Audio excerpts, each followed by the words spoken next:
તો 21મી સદીમાં ટેકનોલોજી આંગળીના ટેરવે આવી ગઈ છે। જામનગરની સરકારી પોલિટેકનિક કોલેજના વિદ્યાર્થીઓએ પણ આંગળીના ટેરવે ચાલતો એક રોબોટ બનાવ્યો છે, જેની રાષ્ટ્રીય સ્તરે નોંધ લેવાઈ છે।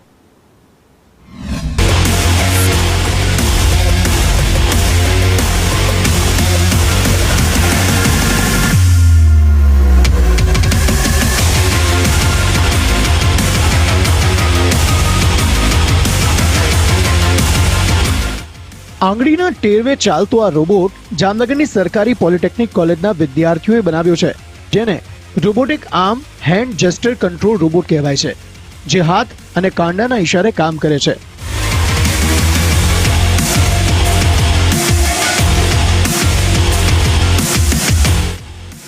વિદ્યાર્થીઓને આનો વિચાર ઇન્ડસ્ટ્રીયલ વિઝિટ દરમિયાન આવ્યો હતો।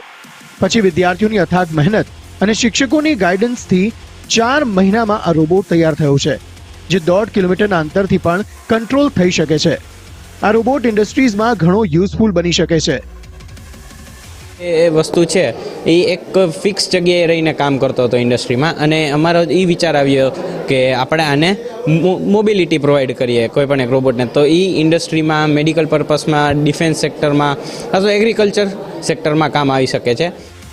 વિદ્યાર્થીઓની મહેનતને સન્માન અને ઇનામ બંને મળ્યું છે।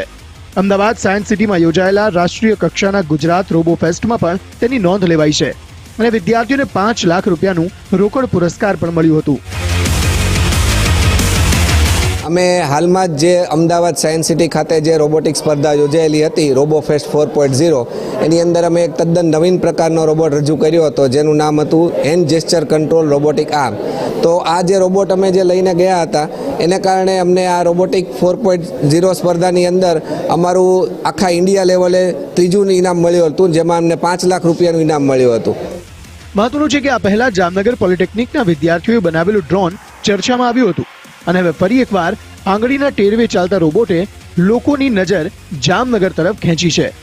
જામનગરથી ઉપેન્દ્ર ગોહિલ સાથે બ્યુરો રિપોર્ટ,